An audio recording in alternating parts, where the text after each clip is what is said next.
Hello, welcome to the Threat Modeler exercise. This is day 1, exercise number 4. So we're going to log into the Threat Modeler instance that this company has allowed us to use to demonstrate their tool and to take a quick look at how to automate parts of performing threat modeling. So log in. In this case, I'm going to be student 8 at SEC460.com. So basically, if you're taking this course online, pick a number between, say, 1 and 9, or use the last digit of the last octet of your IP address. Admin, ADMIN, at 123 is our password. We sign in, and we get our dashboard. The very first thing we're going to look at is this icon way over here called Threat Models. Top right-hand corner, third from the right. We see existing threat models that we can look at and edit. We're going to create a new one. So we're going to click on this plus button right in the middle. I'm going to give it a name. I'm going to call this one Student 8 and version number 1. And just hit Submit. And that will create a brand new threat model diagram. So we're going to take a look at some of the options here. Top left, we have these 3 tabs: Overview, Diagram, Report. We have this ribbon here for commands that we can perform.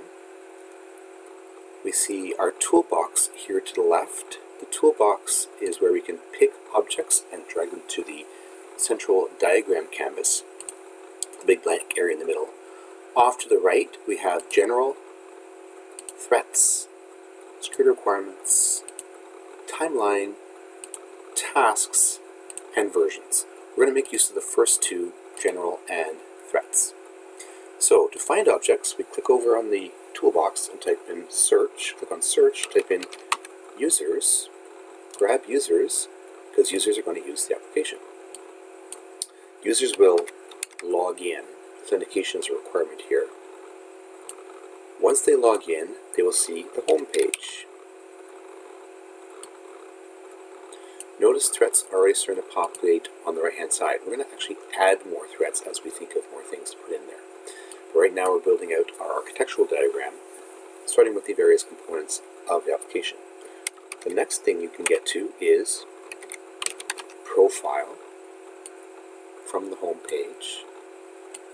This is a banking application for transfer of funds. So we're going to add that as well.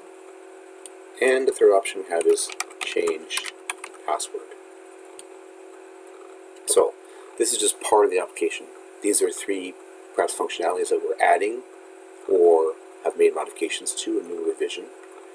So these are 3 our objects in our diagram. The next thing we want to do is draw a relationship between them. To move these guys, click on the name. To create a communications link, click and drag from the middle of the box that has the object. To move things around, click on their name.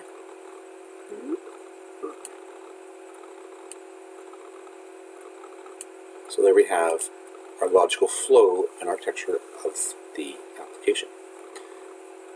Login, we're going to add attributes. So we click on Highlight Login, click on General, and this plus sign right here, Add.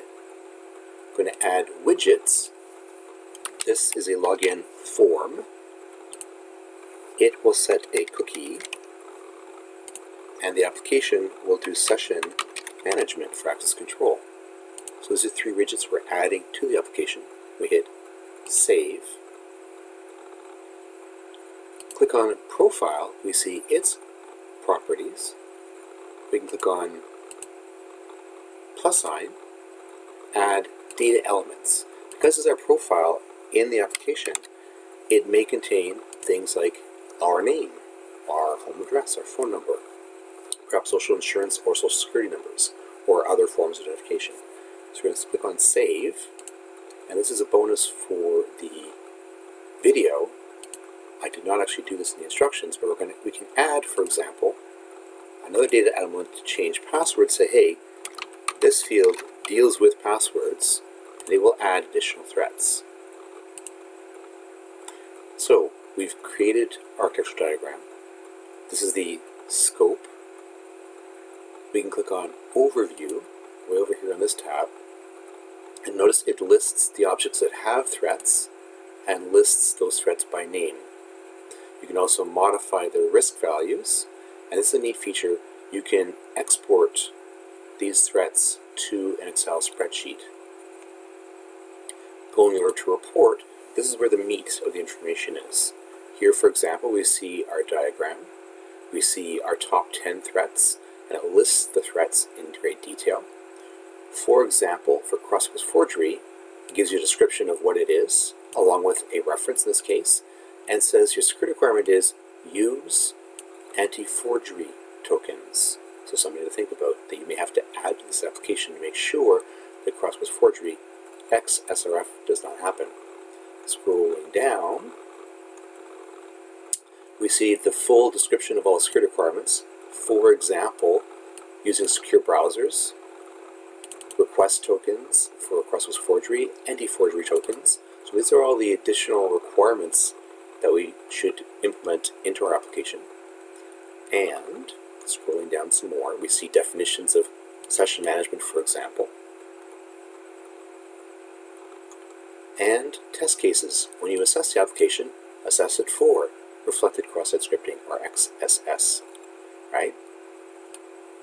Look for credential falsification and other attacks, and all of these great definitions. So this is the meat of the document, not just the picture, telling us all of the features of this application, and it's going from its business requirements to functional requirements to details, and now a full report that we can implement and perhaps even link it back to Jira, which is one of the options here.